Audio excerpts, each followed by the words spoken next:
يا عبادي الذين آمنوا إن أرضي واسعة فإياي فاعبدون كل نفس ذائقة الموت. Assalamualaikum warahmatullahi wabarakatuh.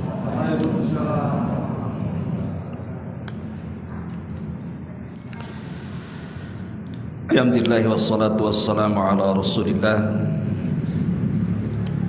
wa ala alihi wa sahbihi wa mawalah wa la hawla wa la quwata illa billahi wa ba'du. Alhamdulillah, segala puja dan puji hanya milik Allah Jalla fi'ula. Salawat dan juga salam kita hadiahkan kepada Rasul kita Nabi besar Muhammad sallallahu alaihi wa ala alihi wasallam. Ma'asyiral muslimin yang dimuliakan Allah Subhanahu wa taala. Pembahasan di malam hari ini kita akan membahas tentang kisah kematian iblis. Karena kita tahu bahwa di antara makhluk Allah Subhanahu wa taala dari kalangan manusia ataupun jin yang dikekalkan oleh Allah Subhanahu wa taala atau usianya dipanjangkan oleh Allah Subhanahu wa taala hanyalah iblis. Tapi bukan berarti iblis tidak akan mengalami kematian. Dia juga makhluk daripada makhluk-makhluk Allah, akan disentuh dengan kematian. Tapi kapan kematiannya dan di mana dimatikannya dan bagaimana cara mencabut nyawanya, inilah yang kita akan bahas beberapa waktu ke depan. Ma'asyiral muslimin rahimakumullah, disebutkan di dalam surah Shad ayat 77 sampai 83. Allah Subhanahu wa taala berfirman, qala fakhruj minha fa innaka rajim wa inna 'alaika la'nati ila yaumiddin. Qala rabbi fa'anzirni ila yaumi yub'atsun. Qala fa innaka minal munzirin ila yaumin waqtil ma'lum. Qala fa bi'izzatika la ughwiyannahum ajma'in illa ibadaka minhumul mukhlasin. Allah Subhanahu wa taala berfirman, maka keluarlah engkau wahai iblis dari sorga ini. Sungguh engkau adalah makhluk yang terkutuk. Sesungguhnya kutukanku tetap atasmu sampai hari pembalasan. Maka iblis pun berkata di hadapan Allah, ya Rabb, berilah atas diriku tangguhan usia sampai hari mereka dibangkitkan. Maka Allah Subhanahu wa taala berfirman, sesungguhnya engkau termasuk yang diberi tangguhan sampai kepada hari yang telah ditentukan waktunya.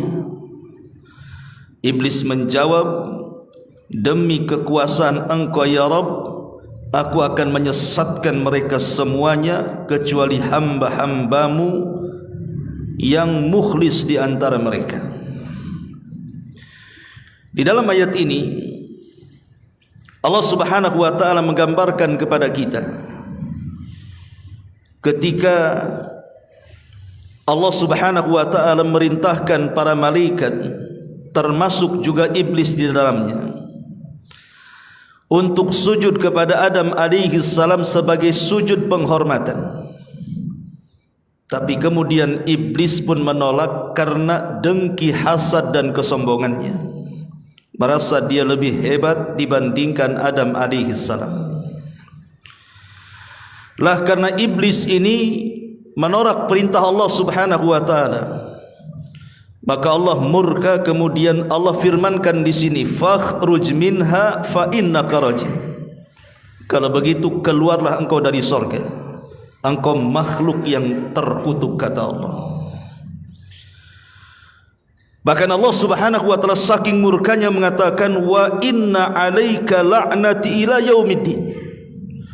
Dan ingat, kata Allah, kutukanku akan senantiasa ada padamu sampai hari pembalasan. Disinilah kemudian iblis meminta kepada Allah Subhanahu wa taala untuk ditangguhkan usianya, dan dia mengatakan, qala rabbi fa anzirni ila yaumi yub'atsun. Ya Rabb, kalau begitu tangguhkanlah usiaku sampai hari mereka dibangkitkan. Jadi iblis itu sebenarnya meminta kepada Allah Subhanahu wa taala untuk tidak mati selamanya.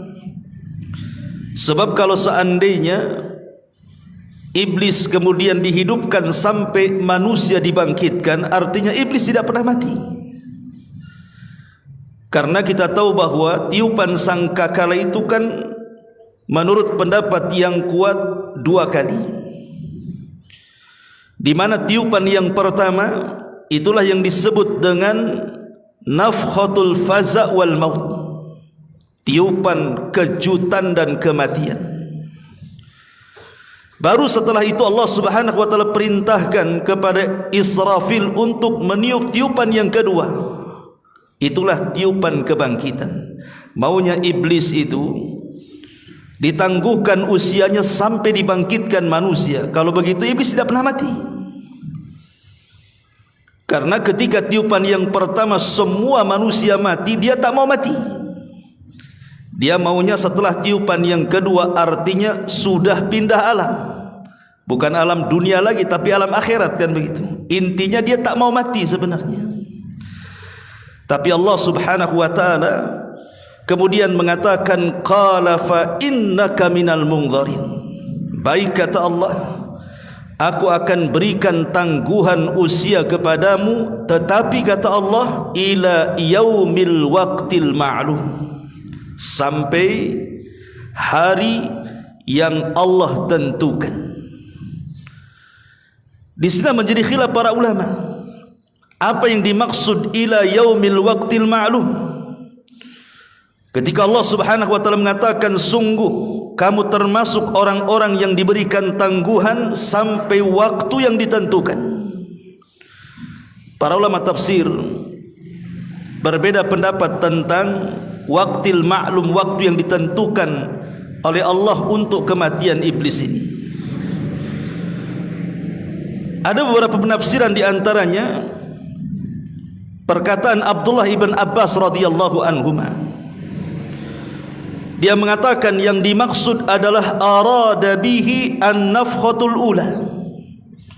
Maksudnya iblis itu akan mati pada tiupan sangkakala yang pertama. Sebagaimana pada tiupan ini manusia akan dibinasakan oleh Allah. Semua binatang-binatang juga akan dimatikan oleh Allah, termasuk para malaikat. Maka iblis juga masuk di dalamnya. Kata Abdullah ibn Abbas radhiyallahu anhuma, ai hina tamutul khalaik, ketika semua makhluk dibinasakan oleh Allah Subhanahu wa taala ataupun dimatikan Allah Subhanahu wa taala, maka disitulah iblis pun ikut mati. Ini pendapat Abdullah ibn Abbas radhiyallahu anhuma, bahwa dia berpendapat bahwa kematian iblis itu pada tiupan sangkakala yang pertama. Tapi sebagian para ulama yang lain, mereka mengatakan bahwa yang dimaksud ila yaumil waqtil ma'lum, maksudnya tidak ada yang tahu kematiannya kapan kecuali Allah Subhanahu wa taala. Tapi yang jelas bahwa iblis itu pasti akan mati, karena semua makhluk itu akan dibinasakan oleh Allah Subhanahu wa taala berdasarkan keumuman Al-Qur'an, kullu man 'alaiha fan wa yabqa wajhu rabbika dzil jalali wal ikram. Kullu man 'alaiha fan, setiap makhluk akan dibinasakan oleh Allah Subhanahu wa taala kecuali wajah Allah Subhanahu wa taala dzil jalali wal ikram. Dari sini kita tahu bahwa yang jelas dia akan mati, tapi kapan kematiannya tidak ada yang tahu kecuali Allah Subhanahu wa taala. Ini juga satu pendapat yang disebutkan oleh para ulama. Ada juga yang mengatakan bahwa kalimat ila yaumil waqtil ma'lum, sebagaimana dikatakan oleh Imam Al-Qurtubi rahimahullahu taala, qala Allah berfirman lahu kepada dia, fa innakum mimman ukhirat halakuhum ila yaumil ladzi yamutu fihi kullal khalqi ba'da nafkhatil ula la ila yaumil ba'thi. Juga Imam Al-Qurtubi menguatkan pendapat perkataan ila yaumil waqtil ma'lum, artinya engkau adalah di antara orang yang diakhirkan kehancurannya sampai hari di mana seluruh makhluk Allah dimatikan setelah tiupan sangkakala yang pertama, bukan saat hari kebangkitan. Berarti ada juga yang mengatakan bahwa iblis itu dimatikan di antara dua tiupan. Artinya di tengah-tengah dua tiupan, tiupan yang pertama ke tiupan yang kedua itu kan jaraknya antara 40. Bisa 40 hari, bisa 40 bulan, bisa 40 tahun.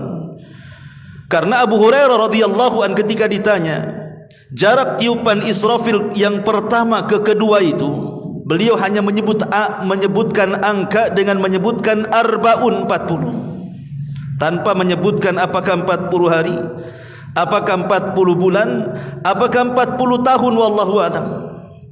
Tapi saat itulah Allah hancurkan alam semesta, termasuk juga Allah Subhanahu wa taala binasakan iblis di dalamnya. Ma'asyiral muslimin wal muslimat rahimakumullah. Kita tahu bahwa setelah kemudian iblis meminta kepada Allah Subhanahu wa taala tangguhan usianya, disinilah iblis meminta kepada Allah Subhanahu wa taala izin untuk menyesatkan anak Adam, karena dia tidak mau masuk neraka sendirian. Dia ingin mengikutkan sebanyak-banyaknya kalangan jin dan manusia supaya ikut bersama dia masuk ke dalam neraka. Dari sini dia bersumpah di hadapan Allah, fa bi izzatika la ughwiyannahum ajmain, karena kekuasaanmu ya Rabb, pasti aku akan sesatkan mereka Bani Adam semuanya. Bahkan dalam ayat yang lain, ketika iblis kemudian berjanji seperti itu, maka dia akan datang kepada manusia itu dari semua arah angin, sampai-sampai iblis mengatakan, thumma la'atiyannahum min baini aydihim wa min khalfihim wa an aymanihim wa an syama'ilihim wa la tajidu aktsarahum syakirin. Sungguh aku akan datang kepada mereka, maksudnya Adam dan turunannya, dari arah depan mereka, dari arah belakang mereka, dari samping kanan mereka, bahkan dari samping kiri mereka, sampai engkau tidak mendapatkan kebanyakan dari anak-anak Adam itu bersyukur kepadamu ya Rabb. Subhanallah. Tantangan iblis ini bukan isapan jempol, ikhwan. Karena apa yang dilakukan iblis itu kepada Bani Adam, dari sejak permusuhan ditanamkan dengan Adam saat disuruh sujud dia enggan, sampai hari ini bahkan sampai kiamat, pengikut iblis jauh lebih banyak dibandingkan orang-orang yang tidak mengikuti iblis. Dan itu banyak digambarkan dalam Quran. Seperti Allah mengatakan, wa qalilun min ibadiyasy syakur, sedikit sekali hamba Allah yang bersyukur. Artinya kebanyakan kufur. Dan itu keberhasilan iblis saat menggoda Bani Adam untuk disesatkan. Ma'asyiral muslimin yang dimuliakan Allah Subhanahu wa taala, sebagai bukti bahwa iblis itu masih hidup sampai di zaman Nabi sallallahu alaihi wasallam, Allah Subhanahu wa taala menggambarkan bagaimana iblis pernah terlibat dalam perang Badar, di mana iblis itu menjadi kompor bagi orang-orang musyrik Quraisy untuk melawan Nabi sallallahu alaihi wasallam di Badar. Dan itu digambarkan dalam surah Al-Anfal ayat 48. Allah Subhanahu wa taala berfirman, "Wa id zayyana lahumus syaitanu a'malahum wa qala la ghaliba lakumul yawma minan nas wa inni jarul lakum falamma tara'atil fi'atani naqasa ala akibaihi wa qala inni bari'um minkum inni ara ma la tarawna inni akhafu Allah wallahu syadidul iqab." Dan ingatlah ketika syaitan, maksudnya iblis di sini, menjadikan terasa indah bagi mereka perbuatan dosa. Mereka kemudian iblis datang kepada mereka, maksudnya orang-orang kafir Quraisy, kemudian menghasut mereka. Tidak ada orang yang dapat mengalahkan kalian pada hari ini. Seranglah si Muhammad itu, dan sungguh aku akan menjadi penolong kalian.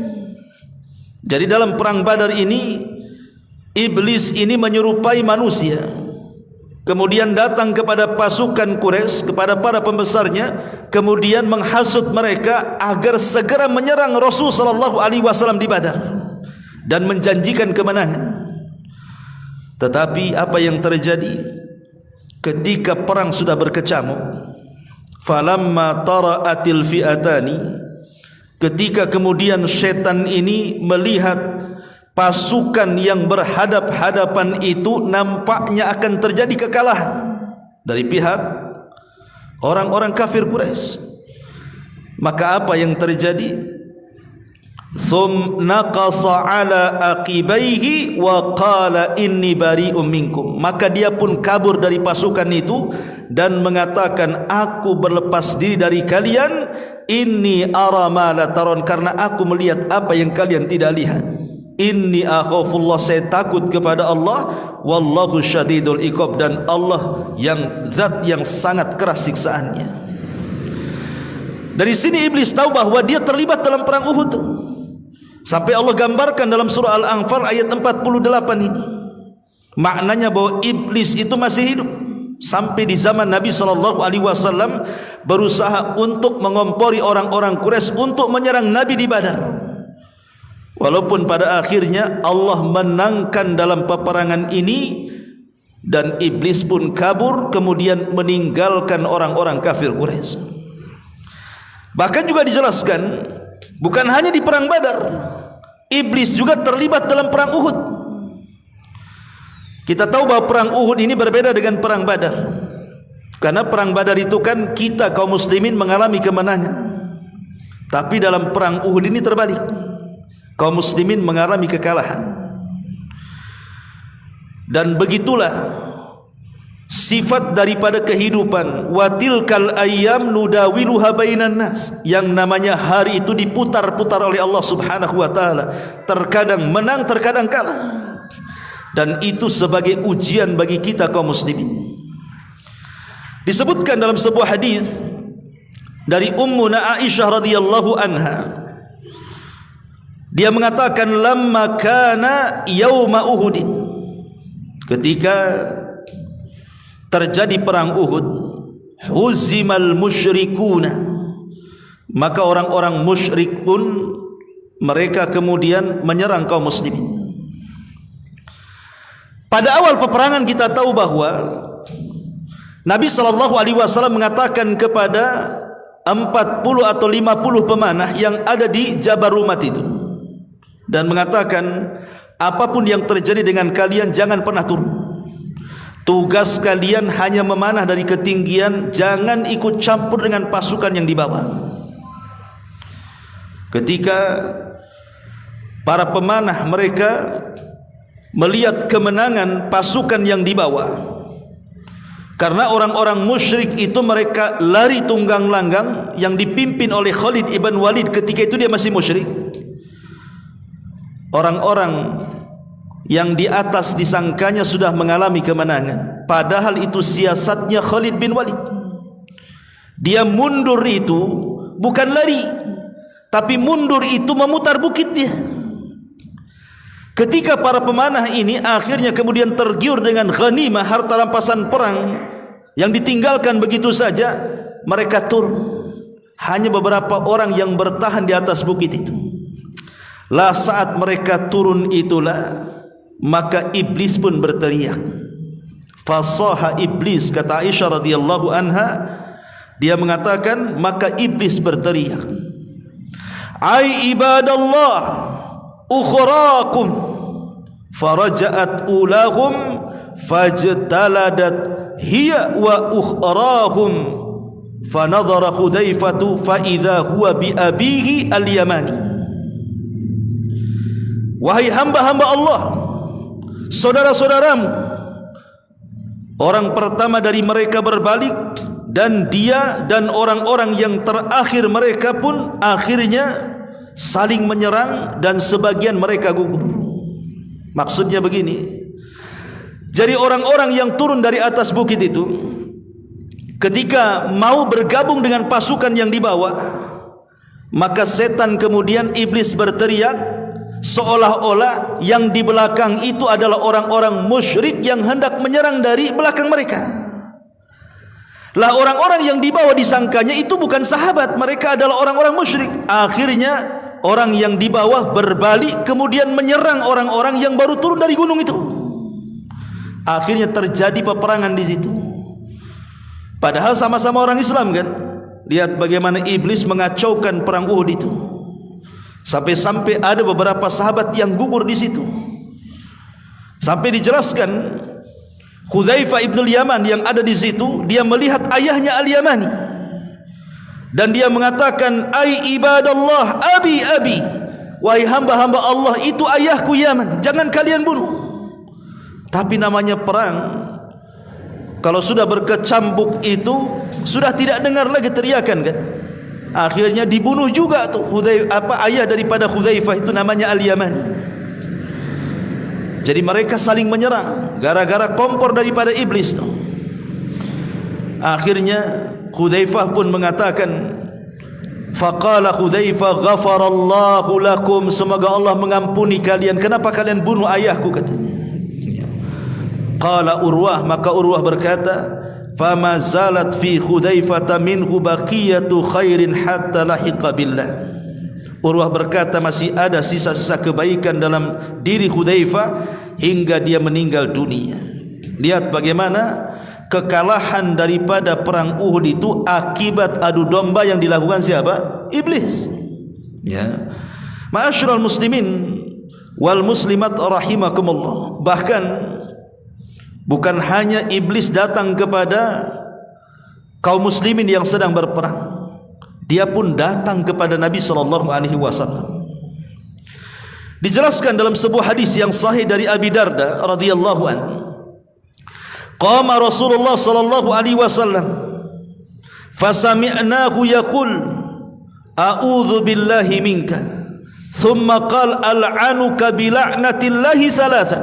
Jadi Rasul sedang salat, tiba-tiba kemudian iblis datang mengganggu Nabi. Tiba-tiba kemudian di tengah-tengah salat Rasul mengatakan, aku berlindung dari Allah, aku berlindung kepada Allah dari kamu. Dan Rasul mengatakan, aku laknat dirimu sebagaimana laknat Allah kepada dirimu. Rasul menyebutkan 3 kali. Maka selesai salat, sahabat heran, kenapa di tengah-tengah salat Rasul berteriak seperti itu, sambil kemudian menjulurkan tangannya ke depan dan berlindung kepada Allah sambil melaknat. Jadi Rasulullah SAW sedang salat begini, tiba-tiba dia begini dan mengatakan, a'udzu billahi min, aku berlindung kepada Allah dari kamu, aku laknat engkau sebagaimana Allah melaknat engkau. 3 kali Rasul mengatakan seperti itu. Jadi selesai salat, sahabat heran, kenapa Rasul mengucapkan kalimat itu di tengah-tengah salat? Ya. Akhirnya kemudian sahabat bertanya, "Ya Rasulullah, qad sami'naka taqul fi salati syai'an lam nasma'uka taqulu qabla dhalik." Rasul, kami tadi mendengar engkau mengucapkan sesuatu dalam salatmu yang kami tidak pernah mendengar kebiasaan kamu mengucapkan kalimat itu dalam salat. Maka Nabi SAW kemudian menjelaskan alasannya dan bersabda, "Inna aduwallah iblis." Sesungguhnya musuh Allah si iblis itu ja'a bi shihabim min nar liyaj'alahu fi wajhi. Dia datang dengan membawa api hendak membakar wajahku. Fakultu, maka aku katakan, kata Rasul, "A'udzu billahi minka thalatha marrat." Aku mengatakan aku berlindung kepada Allah darimu sebanyak 3 kali. Kemudian aku pun mengatakan, "Al'anuka bila'natillahi tammah." Aku berlindung, aku melaknat dirimu sebagaimana Allah telah melaknat kepadamu sebanyak 3 kali. Kemudian Rasul mengatakan, "Thumma aradtu akhudahu." Sebenarnya aku ingin mencekik dia. Wallahi, demi Allah, laula da'watu akhina Sulaiman, kalau bukan karena aku teringat doanya Nabi Sulaiman saudaraku, la asbaha muthiqan yal'abu bihi wildan ahli madinati. Tentu aku akan cekik dia, ku ikat dia di tiang, dan besoknya menjadi permainan anak-anak kota Madinah, katanya. Tapi karena aku teringat dengan doa Nabi Sulaiman, ku lepaskan lagi dia. Apa doanya Nabi Sulaiman? Di mana Nabi Sulaiman berdoa agar Allah tidak memberikan yang Allah beri kepada dia kepada orang setelah dan sesudahnya. Artinya kan Sulaiman bisa menundukkan jin. Sulaiman tidak mau bahwa kekuasaan yang Allah berikan dengan kemampuan mampu menundukkan bangsa jin diberikan kepada orang-orang setelahnya. Makanya Rasul teringat dengan kalimat itu. Akhirnya dilepas lagi. Lihat, menunjukkan bahwa iblis itu hidup sampai zaman Nabi SAW, bahkan mengganggu solat Nabi SAW. Bahkan iblis juga hidup sampai hari ini. Nabi SAW mengatakan dalam hadis Jabir radhiyallahu anhu, "Inna arsya iblis alal bahri fayab'atsu tharayahu fayaftinuna an-nas fa'adhamuhum indahu a'dhamuhum fitnatan." Iblis ini membangun istananya, kata Rasul, di tengah lautan. Ada orang yang mengatakan seperti ada seorang penulis dari Mesir yang bernama Isa Daud. Beliau mengatakan bahwa hadis ini menunjukkan letak istana iblis di mana? Di segitiga Bermuda. Karena di segitiga Bermuda ini memang lautan yang sangat menakutkan, kan? Banyak kapal-kapal hilang di situ, banyak pesawat-pesawat yang jatuh di situ, dan berbagai macamlah keanehan-keanehan dan musibah yang kita sudah mendengar semuanya. Sampai Isa Daud mengatakan bahwa istana iblis itu ada di 3 Bermuda tadi. Tapi wallahu alam, kita tidak bisa memastikan istananya di mana. Karena Rasul hanya mengatakan bahwa istana iblis itu pokoknya ada di lautan. Lautan mananya wallahu alam. Karena sampai hari ini juga belum ada yang sanggup menyingkap perkara gaib ini. Cukup kita imani saja. Lah setiap hari iblis ini sampai hari ini, maka dia akan mengutus pasukan-pasukannya untuk menggoda manusia yang ada di daratan. Maka pasukan yang paling dimuliakan oleh iblis adalah pasukan yang sanggup mendatangkan sebesar-besar fitnah bagi manusia. Sampai sebuah riwayat, iblis ini mengutus pasukan. Mungkin di antara pasukan ini ada yang menggoda orang yang akhirnya tadinya sholat jadi tidak sholat, yang tadinya suka puasa jadi tidak puasa, yang tadinya suka membaca Quran akhirnya tidak suka membaca Quran, yang tadinya bersedekah akhirnya tidak suka bersedekah. Tapi iblis menganggap bahwa pasukan yang sanggup menggoda manusia-manusia seperti itu belum ada apa-apanya. Karena itu perkara yang remeh-temeh bagi mereka. Tetapi ketika iblis kemudian melihat ada satu pasukannya yang berhasil mencerai-beraikan rumah tangga manusia, akhirnya sampai bercerai antara suami istri, maka pasukan ini paling dihormati oleh iblis, sampai iblis meletakkan piala di atas kepalanya dan mengatakan, anta, engkau pasukan terbaik, engkau pasukan terbaik. Lihat bagaimana iblis ini akan memberikan penghargaan kepada pasukannya kalau dia mampu mencerai-beraikan rumah tangga manusia, karena itu sebesar-besarnya fitnah. Ingat ikhwatu fiddin, iblis itu kalau mengutus seseorang itu kan sesuai dengan kadar iman kita. Kalau kadar iman kita ini rendah, ya tidak mungkin juga iblis mengutus setan yang kuat, kan begitu. Ya paling diutus setan ecek-ecek, kan gitu ya. Ini imannya lemah, ini disenggol aja miring katanya, kan.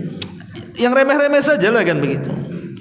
Tapi kalau ini imannya kuat, ini sudah ngaji, sudah hijrah, ini tidak bisa main kirim seperti itu. Kalau bisa memang pasukan yang dikirim itu yang sudah ada penataran, kan begitu, yang sudah diuji betul-betul, baru kemudian dikirim kepada orang-orang yang kuat imannya tuh. Begitulah bagaimana iblis kemudian berusaha menggoda anak Adam sebanyak-banyaknya supaya menjadi pengikut dia sampai masuk ke dalam neraka. Ma'asyiral muslimin yang dimuliakan Allah Subhanahu wa taala, artinya iblis itu terus berusaha untuk menggoda manusia, sampai Al-Imam Ibnul Qayyim rahimahullahu taala ketika dia menjelaskan tentang bagaimana cara iblis itu menggoda anak Adam, beliau menyebutkan 7 perkara. 7 perkara itulah cara iblis menggoda Bani Adam. Dan 7 perkara ini sesuai dengan tingkatannya, dari yang paling parah sampai yang paling ringan.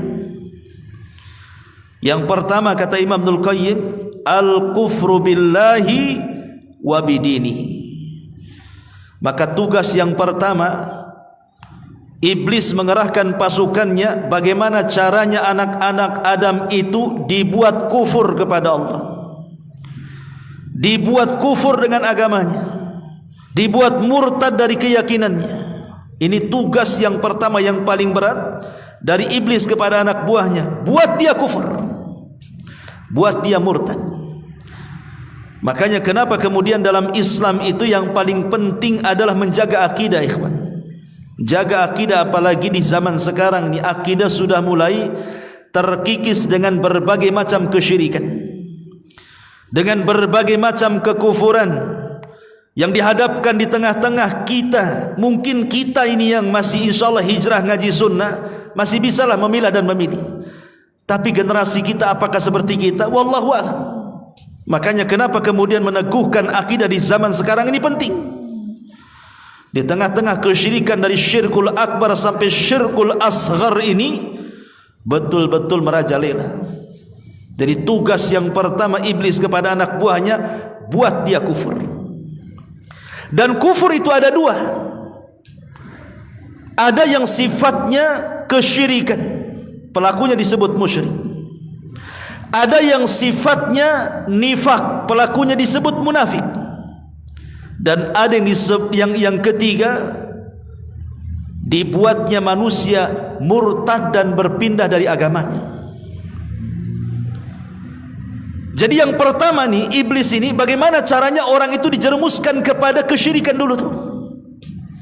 Kalau dia tidak bisa, maka ditanamkan kepadanya sifat nifak. Kalau tidak bisa, maka ditanamkan bagaimana supaya dia keluar dari agamanya. Dan 3-tiganya adalah kekufuran, baik kesyirikan atau kemunafikan atau kemurtadan. Kemudian yang kedua, ada yang disebut kufur nikmat.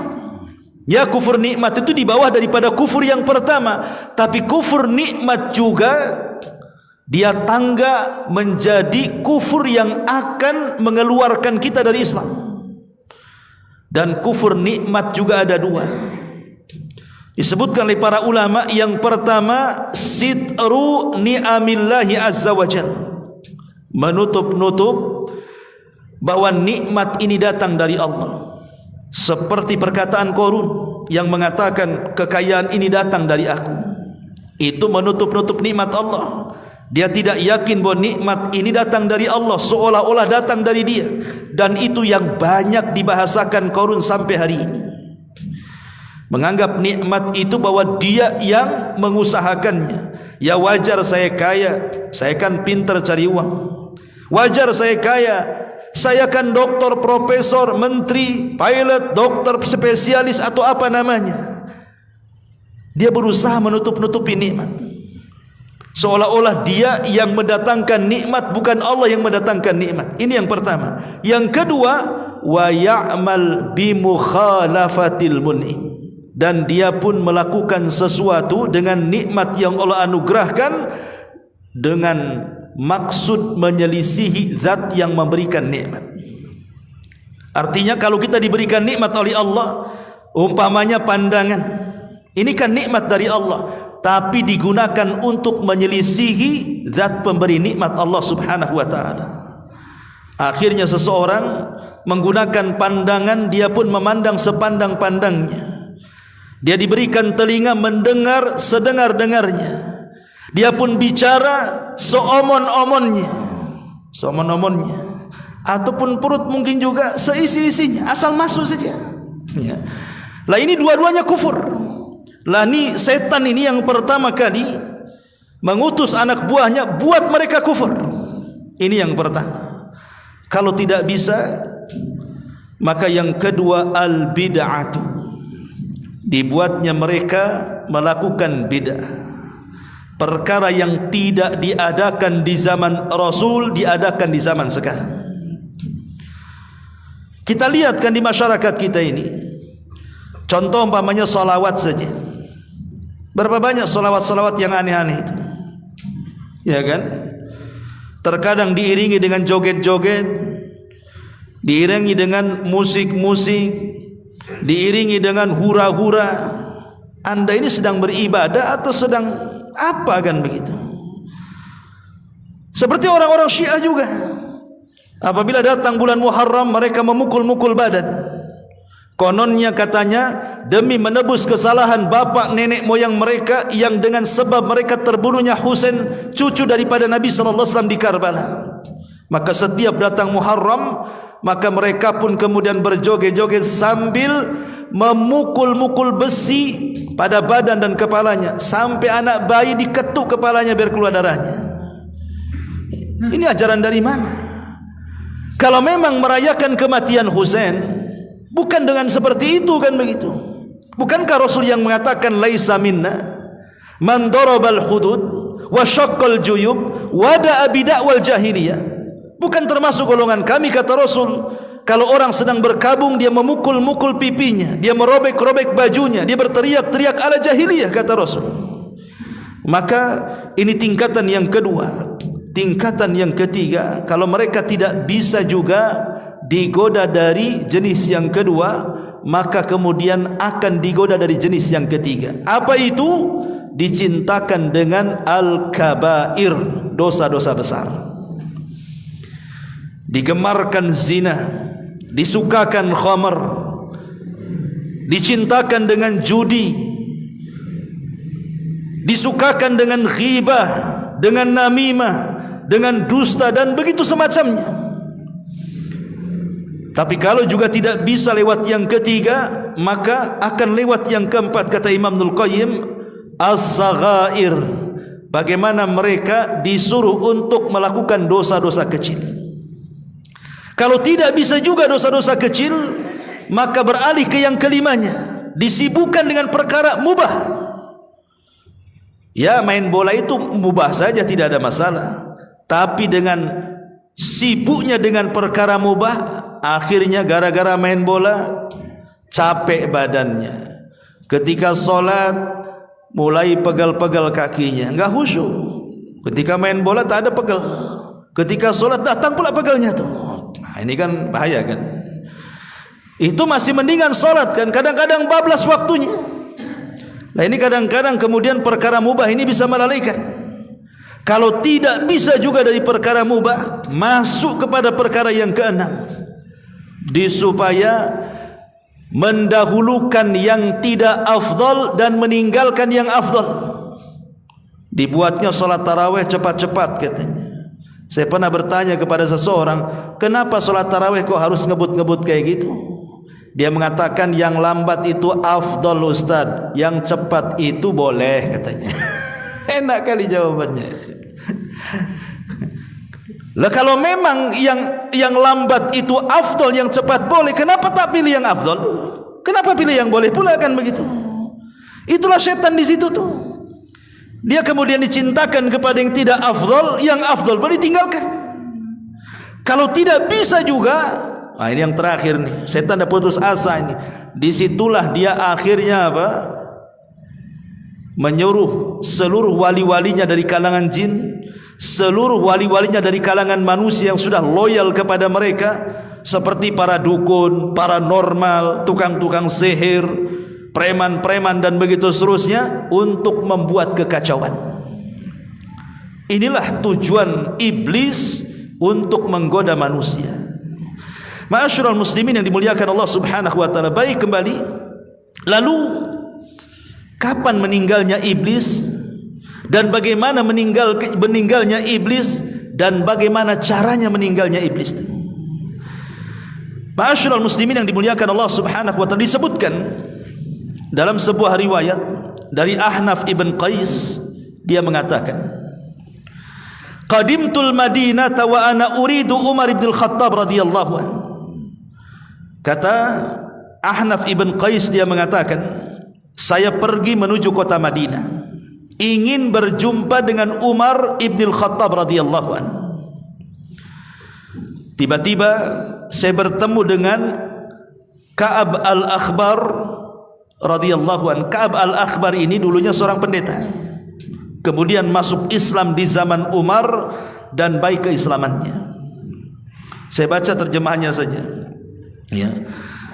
Jadi Ka'ab al-Akhbar ini menceritakan dalam satu majelis tentang kisah kematian iblis.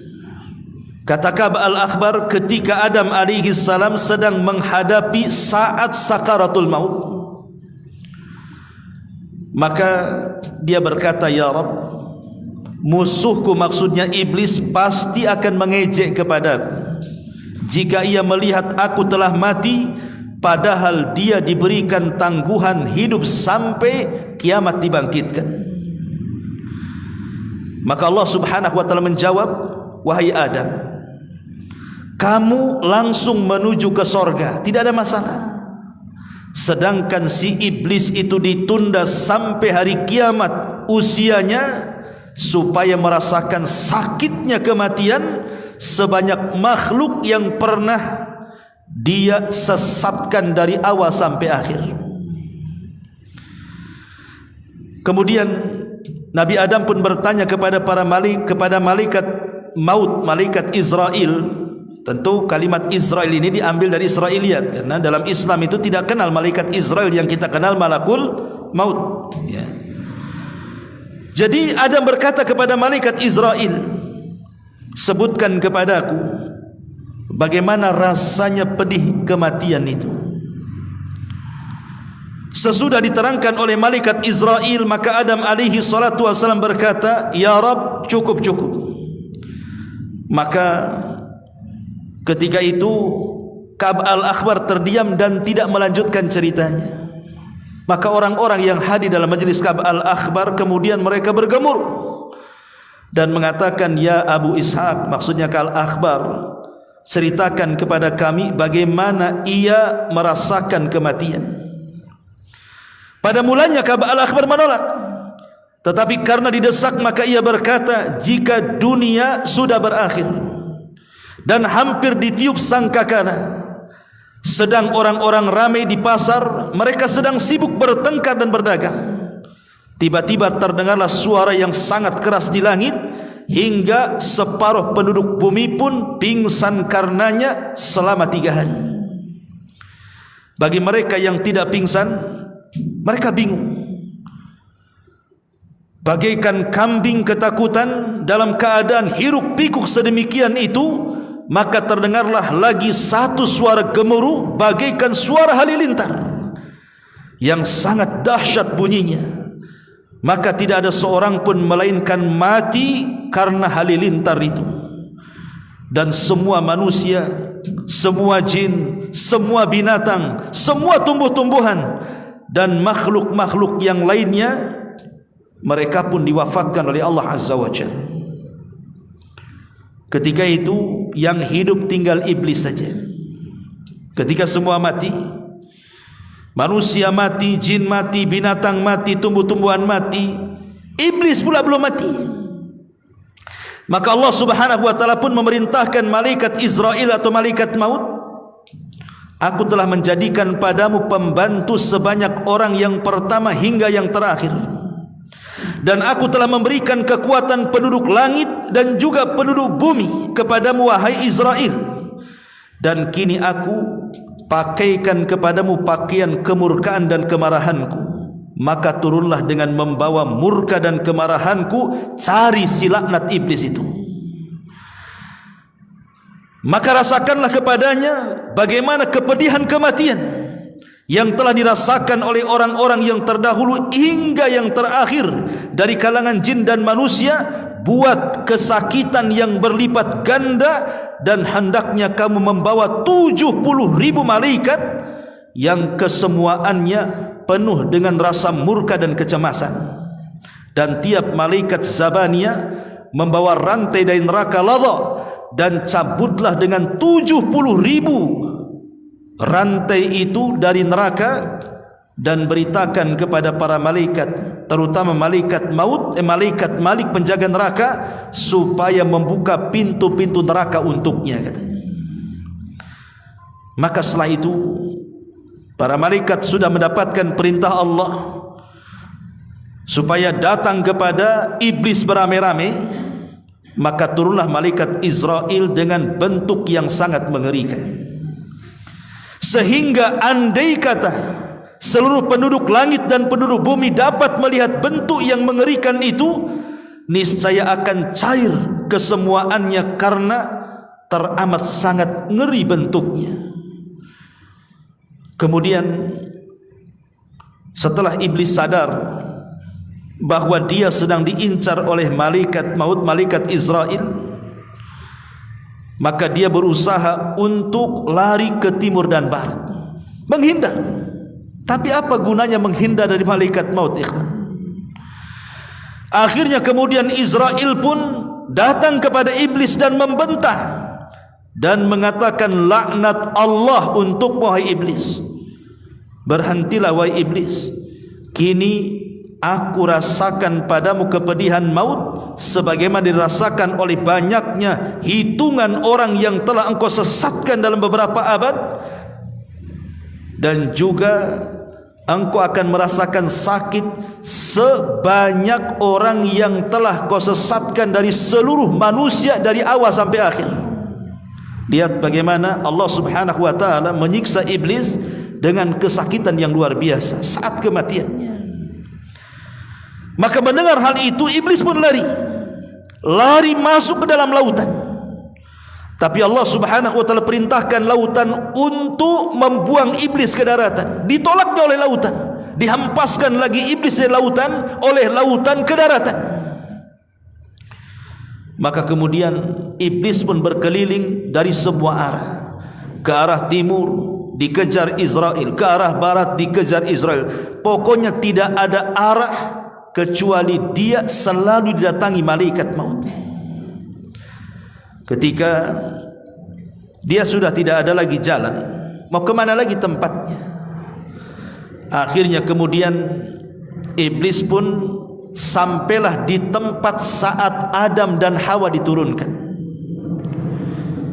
Di tempat itulah kemudian iblis melaknat Nabi Adam dan mengatakan, gara-gara engkau wahai Adam, aku menjadi makhluk yang terlaknat, katanya. Dia nyalahkan Adam. Maka kemudian malaikat Israel pun langsung mendekati iblis, karena dia sudah menyalahkan Adam di hadapan kuburan Adam alaihi salatu wassalam, maka Israel menjawab. Ketika ditanya, wahai Israel, kira-kira engkau akan memberikan minuman kepadaku dengan minuman apa, kata iblis. Maka Israel mengatakan, dengan minuman dari neraka ladha, dan serupa dengan siksa ahli neraka, dan berlipat-lipat ganda yang engkau akan dapati. Maka tiba-tiba kemudian iblis pun berguling-guling di tanah sambil menjerit sekeras-kerasnya, kemudian berlari ketakutan dari barat timur, terus dia kejar-kejar sampai akhirnya malaikat Israel pun menghadang iblis laknatullah dengan kawat-kawat yang berduri. Kemudian dia pun mencabut nyawanya. Ma'asyiral muslimin yang dimuliakan Allah Azza wa Jalla, maka ketika kemudian kematian iblis ini terdengar kepada Nabi Adam alaihi salatu wassalam, maka Adam alaihi salatu wassalam mengatakan, Rabbana qad atmamta alaina ni'mah. Dia mengatakan, ya Rabb kami, sungguh engkau telah menyempurnakan nikmatmu untuk kami. Sekarang sudah tidak ada lagi, karena iblis sudah mati di situ. Masalahnya ikhwatu fiddin, riwayat yang panjang ini, riwayat daripada Al-Akhbar ini, itu hanya disebutkan dalam kitab Tanbih Al-Ghafilin, dan kitab itu banyak memuat hadis-hadis yang tidak ada sanadnya. Dan kebanyakan kisah-kisah yang seperti ini bukan datang dari Nabi SAW, tapi kisah ini datang dari kisah Israiliyat. Dan kisah Israiliyat ini, ikhwatu fiddin muliakan Allah Azza wa Jalla, Nabi mengatakan kita tidak boleh mendustakan secara mutlak, tidak boleh juga membenarkan secara mutlak. Jadi saya menceritakan ini hanya mimbabil ikhbar saja, hanya menghabarkan saja sebagai bentuk pengetahuan, tidak boleh jadikan sandaran, karena ini bukan dari hadis yang sahih, bukan hadis Nabi SAW. Ini dari kisah-kisah Israiliyat, karena yang menceritakanlah seorang yang bernama Ka'ab Al-Akhbar, dulunya seorang Nasrani, seorang pendeta Nasrani, masuk Islam di zaman Umar. Otomatis karena seorang pendeta, dia menguasai kisah-kisah Israiliyat, makanya kemudian dia mengkisahkan kisah ini. Makanya para ulama mengatakan kisah ini tidak ada sanadnya. Kalaupun ada sanadnya, maka ini dari kisah-kisah Israiliyat yang kita tidak boleh mendustakan secara mutlak, kita tidak boleh membenarkan secara mutlak. Ma'asyiral muslimin yang dimuliakan Allah Subhanahu wa taala, intinya bahwa kalaupun seandainya tidak ada kisah ini, maka kita sangat yakin bahwa iblis itu pasti akan mengalami kematian. Sebagaimana tadi sudah dijelaskan di muqaddimah, bahwa ada terjadi perselisihan, ada yang mengatakan kematiannya menurut Abdullah ibn Abbas pada tiupan sangkakala yang pertama, bersamaan dengan meninggalnya seluruh makhluk-makhluk Allah dari kalangan jin, manusia, binatang dan tumbuh-tumbuhan, termasuk juga iblis mati di situ. Jadi kita harus yakin bahwa iblis pasti mati. Tapi yang jelas bahwa setelah kematian iblis menyesal. Bahkan ada khutbah dalam Al-Quran itu, bagaimana iblis berkhutbah di hadapan para pengikutnya. Dijelaskan oleh Hasan Al-Basri rahimahullahu ta'ala, apa kata dia? Idza kana yaumul qiyamati, tatkala datang hari kiamat, qama iblisu khatiban, maka iblis akan berdiri di sebuah mimbar. Qama iblisu khatiban alal mimbar, dan mimbarnya itu terbuat min narin, dari api neraka. Kemudian iblis mengatakan, innallaha wa'adakum wa'dal haqq wa wa'adtukum fa akhlaftukum.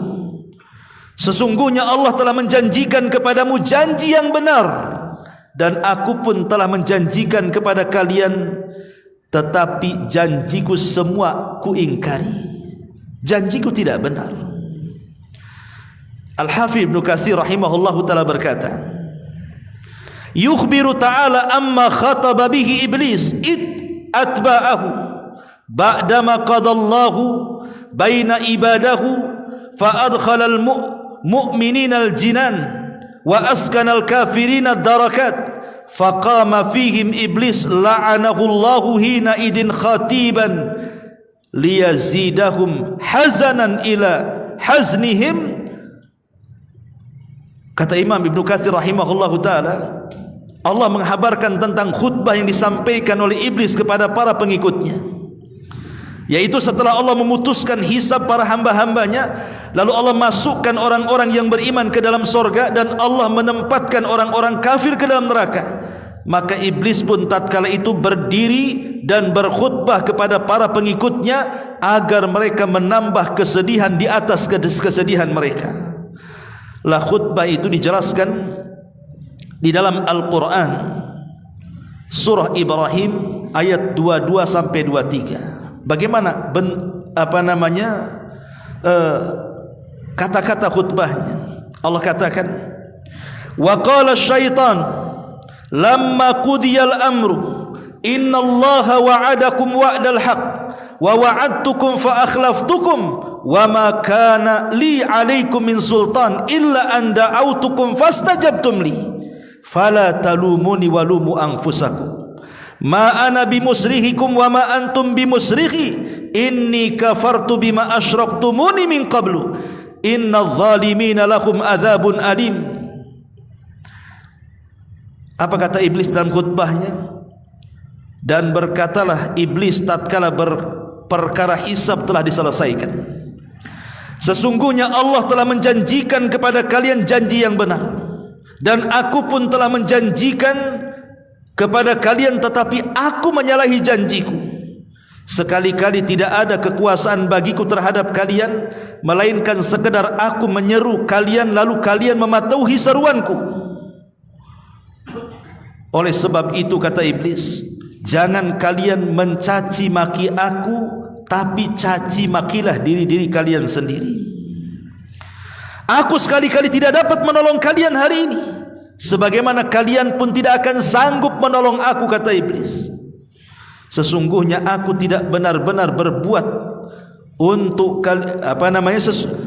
sesungguhnya aku tidak membenarkan perbuatan kalian yang mempersekutukan aku. Lihat, iblis mengingkari dengan Allah sejak dulu. Sesungguhnya orang-orang yang zalim itu mendapatkan siksa yang sangat pedih. Inilah khutbah iblis di neraka. Maka Allah Subhanahu wa taala katakan, wa udkhilal ladzina amanu wa amilus salihati jannatin tajri min tahtiha al-anhar khalidina fiha biidzni rabbihim. Dan dimasukkanlah orang-orang yang beriman dan beramal saleh ke dalam sorga yang mengalir di bawahnya sungai-sungai, mereka kekal dalamnya dengan seizin Rabb mereka. Lihat ma'asyiral muslimin yang dimuliakan Allah Subhanahu wa taala, disinilah penyesalan iblis dan penyesalan para pengikutnya. Bahwa iblis mengatakan kepada mereka, aku enggak suruh kalian berbuat syirik, kenapa kau berbuat syirik, katanya. Nah, bayangkan kan iblis seperti itu. Tapi pengikutnya pun apalah daya, tidak bisa. Kalau sudah di neraka itu, penyesalan tidak ada gunanya, ikhwatu fiddin. Penyesalan itu berguna saat mereka hidup di dunia. Kalau sudah mati, maka penyesalan itu tidak berguna. Bukan hanya penduduk neraka yang menyesal, penduduk sorga pun mereka menyesal, karena waktu-waktu yang mereka hilangkan begitu saja di dunia tanpa berzikir kepada Allah Subhanahu wa taala. Inilah di antara kisah kematian iblis. Mudah-mudahan ada manfaatnya. Subhanakallahumma bihamdika asyhadu an la ilaha illa anta astaghfiruka wa atubu ilaik. Allahu taala alam. Assalamualaikum warahmatullahi wabarakatuh.